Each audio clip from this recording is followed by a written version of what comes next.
My name is Caleb Dorian. I'm 23 years old, and I'm a freelance videographer from Missoula, Montana. For almost 4 years, I saved every single penny I could get my hands on to buy my dream professional camera setup, a Canon EOS R5 with 3 top-of-the-line lenses. This wasn't just some expensive hobby gear, it was my livelihood. I used this equipment to film the stunning trails and national parks around Montana, and to produce promotional videos for local small businesses. Every dollar I earned came from that camera. If you enjoy stories of cold-blooded revenge and gripping plot twists, like this video and subscribe to the channel now. There are brand new, unreleased stories here every day, each one more intense than the last. The thing about living in Montana is that you learn to appreciate what you have. Every piece of equipment, every opportunity, every relationship, they all matter more when you're building something from scratch in a small town. I wasn't handed anything. My parents divorced when I was 12, and my dad Marshall remarried a woman named Eileen who brought her daughter Sadie into our family. Sadie was 7 years younger than me, and from day one it was clear she was the golden child. I didn't mind it much at first. I was focused on my own path. After high school, while my friends went off to 4-year colleges on their parents' dime, I stayed local and started my video business.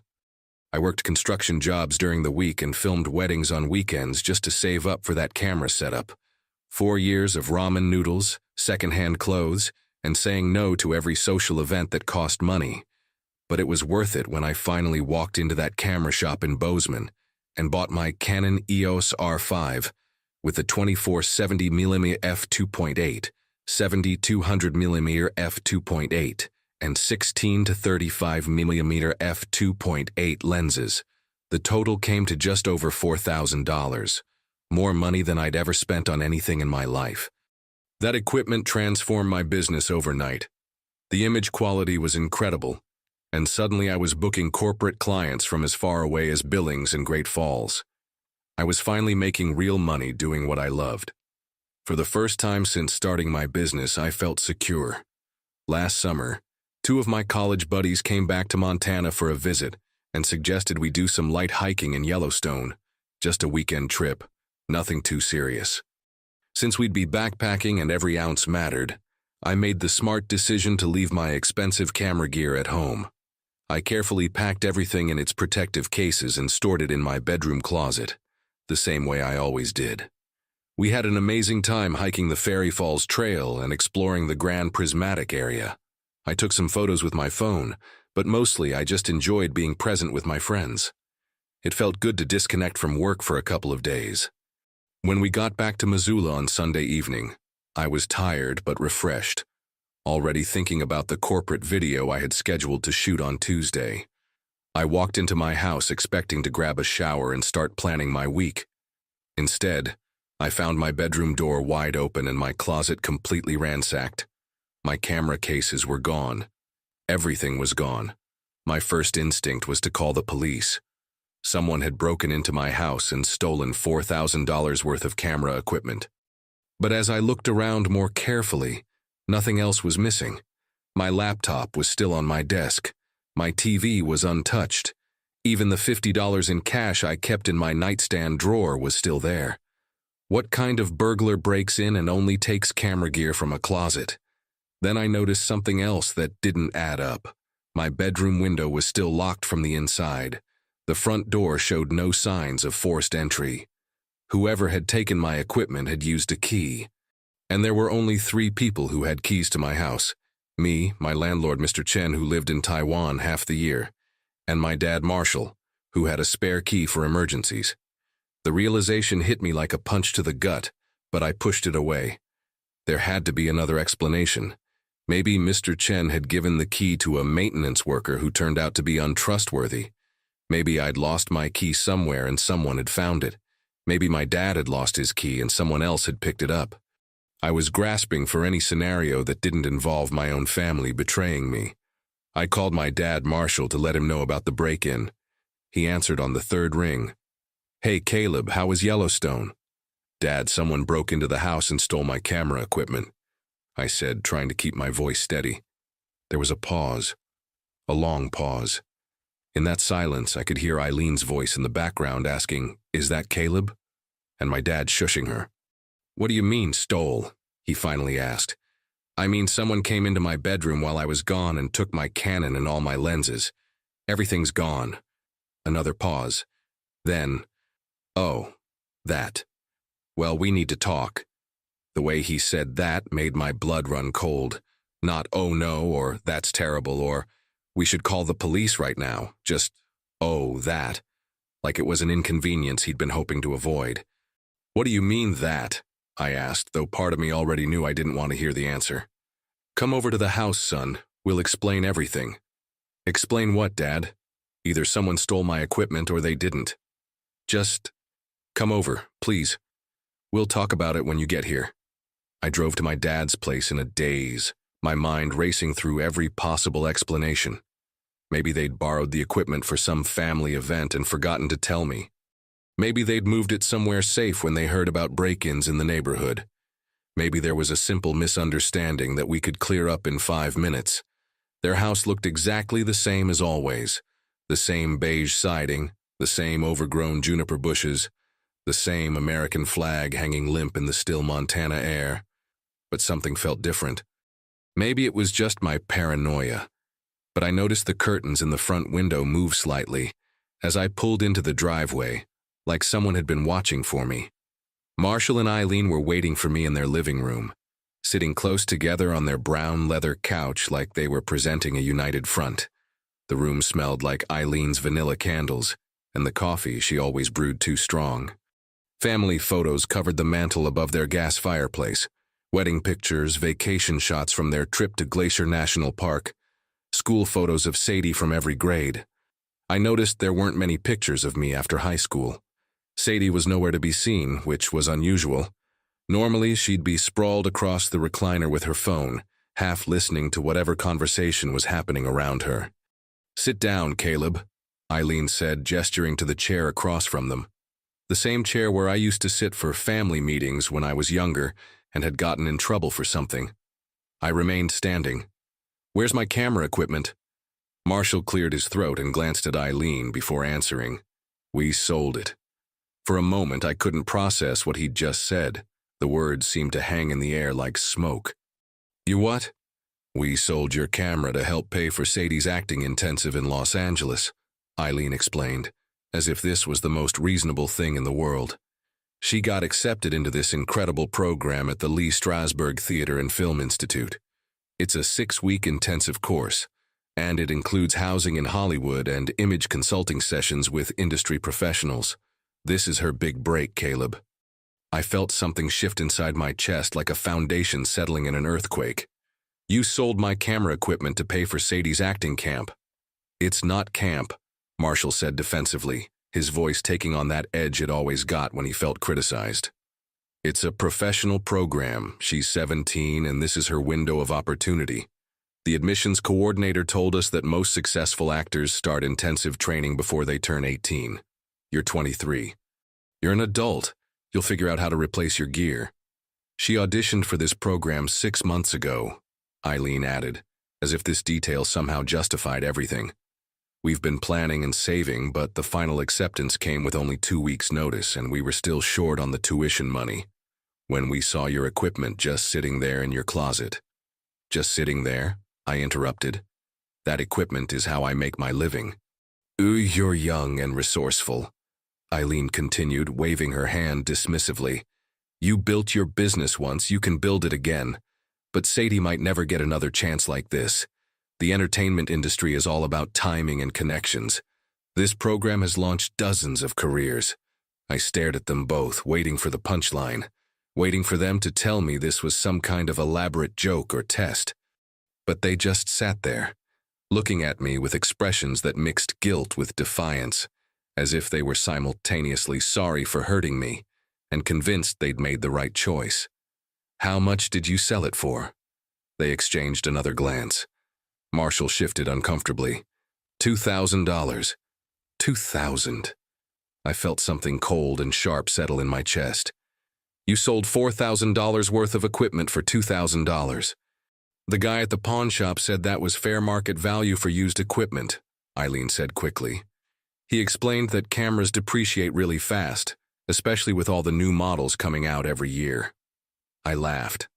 Actually laughed out loud. Not because anything was funny, but because the alternative was screaming or crying, and I wasn't about to give them the satisfaction of either. They had taken my life's work, my business, my future, and sold it to a pawn shop for half its value to fund their daughter's Hollywood fantasy. I have contracts, I said, my voice eerily calm. Client commitments, corporate videos scheduled for this week, a wedding on Saturday that I've been planning for 3 months.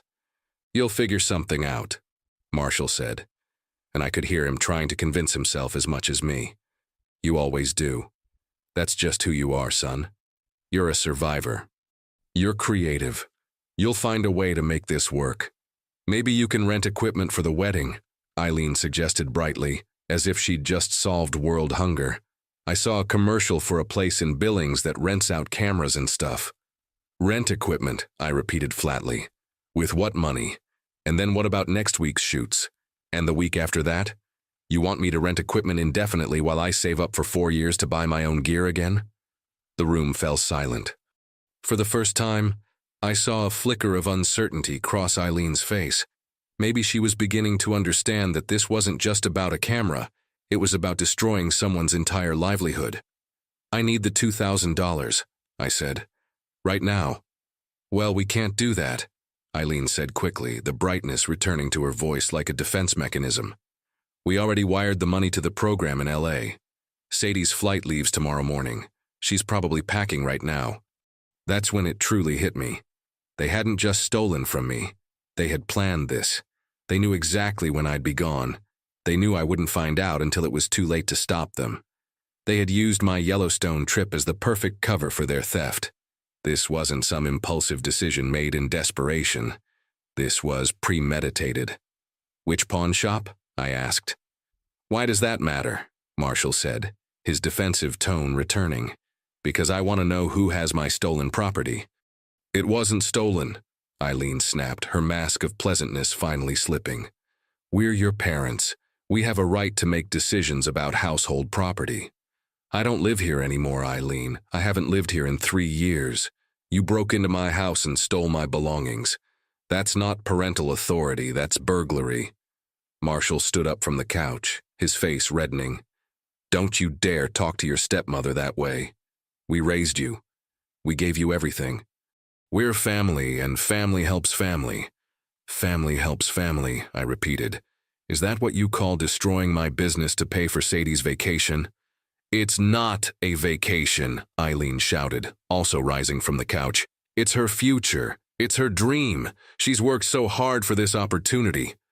I looked at both of them standing there, united in their righteous indignation, and I finally understood something I'd been blind to for years. This wasn't about the money. This wasn't even about Sadie's acting program.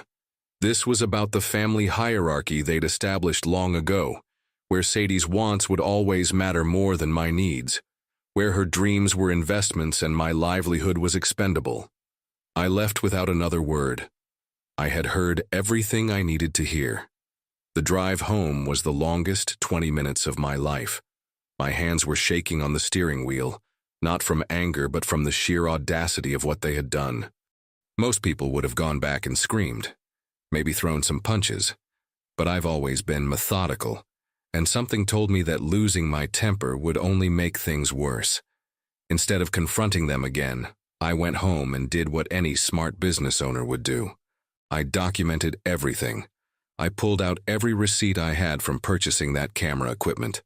The original receipt from Camera Corral in Bozeman showing the full $4,127.89 purchase price. The warranty cards I'd filled out and filed. The insurance documentation I'd added to my business policy specifically for that equipment. Then I went through my client contracts. I had 3 corporate videos scheduled for that week alone, worth a combined $2,800. A wedding booked for the following Saturday worth $1,200. 2 real estate listings for a local agent worth $600 total. I printed out every contract, every email confirmation, every deposit receipt. By the time I was done, I had a paper trail showing exactly how much income I was going to lose because of their theft. Next, I called every pawn shop in Missoula, Bozeman, and the surrounding areas. "Hi, I'm looking for a Canon EOS R5 with professional lenses that might have come in recently," I'd say. On my sixth call, I hit jackpot. Rocky Mountain Pawn on North Reserve had bought a Canon EOS R5 with 3 lenses just 2 days earlier. "Yeah, we got that set up," the guy told me. "Nice gear. Some middle-aged couple brought it in, said it was their son's, but he was upgrading to something newer. How much did you pay them for it?" $2,000. We've got it priced at $3,500 for resale." So there it was. My dad and Eileen had told the pawn shop owner a completely different story than they'd told me. They weren't just thieves. They were liars who had gotten my equipment for 50 cents on the dollar by misrepresenting the situation. I asked the pawn shop owner to hold the equipment and told him I'd be in touch. Then I started making the calls I should have made immediately. I contacted my existing clients to explain the situation and push back their project timelines. Most were understanding, but I could hear the concern in their voices. In the videography business, reliability is everything. One missed deadline can destroy relationships that took years to build. That evening, I had dinner with my buddy Jake, who happens to be a paralegal at one of Missoula's law firms. I laid out the whole situation for him over beers at the Missoula Club. "Dude, that's straight-up theft," Jake said, shaking his head. "Doesn't matter if they're your parents, you're an adult, it's your property. They took it without permission and sold it. That's textbook larceny in Montana. What are my options? You could file criminal charges. Property theft over $1,000 is a felony in Montana. Or you could go civil and sue them for the full replacement value plus lost income." Jake leaned back in his chair. "But if you want my advice, send them a demand letter first. Give them one chance to make this right before you bring in the law." "Can you help me write it?" "Absolutely. But Caleb, you need to understand. Once you send that letter, there's no going back. Your relationship with your dad and stepmom is probably over." I thought about Marshall telling me I was a survivor who would figure something out. I thought about Eileen dismissing my business as something I could just replace. I thought about Sadie boarding a plane to Los Angeles with money stolen from my livelihood. The relationship was over the moment they decided Sadie's dreams were more important than my business, I told Jake. We spent the next 2 hours crafting the most professional, legally sound demand letter I'd ever seen. It laid out the facts clearly. They had unlawfully taken and sold property belonging to me, causing both immediate financial loss and ongoing damage to my business reputation. We demanded full restitution of $4,127.89 for the equipment, plus $5,600 for the lost income from canceled contracts to be paid within 14 days, or I would pursue both criminal charges and civil litigation. The letter was perfect, cold, factual, and terrifying for anyone who received it. I sent the demand letter via certified mail on a Thursday morning. By Friday afternoon, my phone was ringing nonstop. First Marshall, then Eileen, then Marshall again. I let every call go to voicemail. The voicemails started reasonable enough. "Caleb, we need to talk about this letter. Call me back." But by evening, they were getting desperate. "Son, you're being unreasonable. We're family. Family doesn't sue family. Family also doesn't steal from family, but apparently that distinction was lost on them." On Monday, Jake called me. "Dude, your dad's lawyer contacted our firm. They want to know if we can work something out." "What kind of something?" "They're offering to pay you the $2,000 they got from the pawn shop, plus maybe another $500 for your trouble." I laughed so hard I nearly choked on my coffee. $2,500 for over $9,000 in equipment and lost income? That's what I told them. Their lawyer sounded pretty nervous, honestly. I don't think Marshall and Eileen fully explained the situation to him. Here's the thing about small towns like Missoula. Everyone knows everyone, and gossip travels fast. Word was already getting around about the Dorian family drama. I knew this because my barber mentioned it during my haircut that week, and Mrs. Peterson from the grocery store asked if I was doing okay with all that family business. Marshall worked at First Interstate Bank downtown. Eileen taught third grade at Hawthorne Elementary. Their reputations in the community mattered to them. The thought of their friends and neighbors knowing they'd stolen from their own son to fund their daughter's pipe dream was eating them alive. 2 days before the 14-day deadline, they caved. Not completely, but enough. Jake called with their final offer, $2,000 cash paid immediately. No admission of wrongdoing, but no more harassment either. It wasn't the full amount I deserved, but I took it. Not because I was being generous, but because I had bigger plans. I took that $2,000, added it to a small student loan I qualified for, and bought something even better than what I'd lost, a Canon EOS R6 Mark II with 4 lenses instead of 3. The total package was worth about $6,000, and the image quality was incredible. But here's where the story gets really good. Instead of just going back to my regular client work, I started something new. I created a YouTube channel called Second Chances and began making videos about family betrayal, financial abuse, and rebuilding after people you trust let you down. My first video was titled, "When Your Parents Steal Your Dreams to Fund Someone Else's." I didn't name names or get into specific details, but I told my story with the new camera equipment they'd indirectly helped me afford. The irony was beautiful. That video got 12,000 views in the first week. By month 3, I had 50,000 subscribers. By month 6, I was making more money from YouTube ad revenue and sponsorships than I'd ever made from local video work. The channel exploded on TikTok too. Short clips from my videos about setting boundaries with toxic family members and recovering from financial betrayal were getting hundreds of thousands of views. I was getting messages from people all over the country, sharing their own stories of family members who'd stolen from them, borrowed money they never repaid, or prioritized golden children over responsible siblings. Sadie's acting intensive in Los Angeles, meanwhile, was a complete disaster. 3 weeks in, she called Marshall crying because she was homesick, and the other students were too competitive.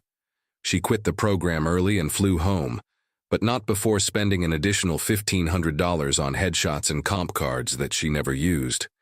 8 months after I started the channel, I got a DM on Instagram from Sadie herself. "Hey Caleb, I've been watching your videos. I know you're talking about our family. Can we please talk? I want to apologize for everything that happened." I read the message, screenshot it, and deleted it without responding. 2 weeks later, another message. "I know you probably hate me, but I need you to know that I never asked them to sell your camera. I didn't even know they were going to do that until after it happened. Please give me a chance to explain." Screenshot. Delete. A month after that. "I saw your latest video about forgiveness. I'm hoping that means you might be ready to hear my side of the story. I miss having you as my brother." Screenshot. Delete. The beautiful thing about success is that it speaks louder than any argument ever could.